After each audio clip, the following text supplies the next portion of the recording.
पहला अध्याय, अंतिम दिन व इंतजार।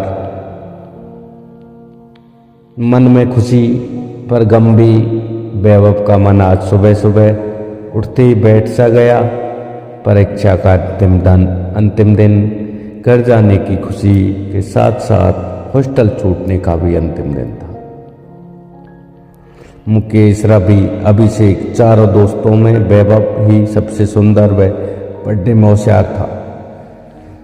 First impression is the last impression. Vaibhav जब 10वीं कक्षा में आया तो अपने शहर से दूर पहली बार अकेला निकला था। वैसे वैभव के पिता की इच्छा उनकी तरह उनका बेटा भी पढ़ लिख कर अच्छी शिक्षा और संस्कार प्राप्त कर परिवार के व्यवसाय में उनका हाथ बटाए। इंदौर शहर की इकोनॉमिक कॉलोनी में घर, शहर के बीचों बीच थोक सामान की एक दुकान, अच्छा खासा व्यापार और अच्छा खासा पैसा। वैभव को छोड़ने पूरा परिवार आया था। एक दिन रुककर सब वापस लौट गए। हॉस्टल में वैभव को कमरा नंबर 425 स्वीकृत हुआ। यहाँ कमरे में 4 लड़के रहते थे। वैभव को सफर में नए परंतु अनजान साथी मिले। मुकेश, रवि, अभिषेक जो उसका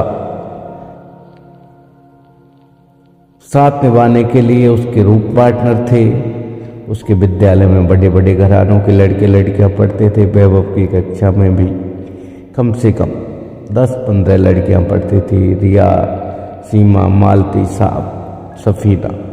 पहले दिन से लेकर आज अंतिम दिन तक वैभव व मालती एक दूसरे के दोस्त ऐसे बने कि एक जिस्म दो जान हो गए। आज वैभव भी अनमने ढंग से तैयार होकर परीक्षा की तरफ भारी भारी कदमों से बढ़ रहा था। तो लग रहा था कि जैसे कोई चीज़ उसके पैरों को पीछे की ओर धकेल रही है। वह था मालती व दोस्तों से आज के बाद मिलना नहीं होना। परीक्षा कक्ष पहुँचते ही उसकी आंखें मालती को ढूंढने लगी, पर परीक्षा प्रारंभ होने के 30 मिनट तक मालती नहीं आई। उसके मन में मानो विचारों का सागर उमड़ रहा था। परीक्षा लगभग समाप्त होने को थी। वह अधीर हो चुका। उसके मन में लाखों सवाल। दरवाजे पर टिकी उसकी आंखें बता रही थी कि किसी महत्वपूर्ण चीज का एकाएक गायब हो जाना कितना दुखदायी होता है। परीक्षा खत्म हो गई, पर हजारों सवाल वैभव के मन में घर कर गए। मालती को कभी एक दिन भी कक्षा जो मिस नहीं करती थी, वह आज अपनी अंतिम परीक्षा क्यों नहीं देने आई? क्या कुछ अनिष्ट तो नहीं हुआ होगा? वैभव ये सोचकर मन ही मन कांपने लगा। मालती के नहीं आने की वजह और दरवाजे पर लाखों सवालों से भरे इंतजार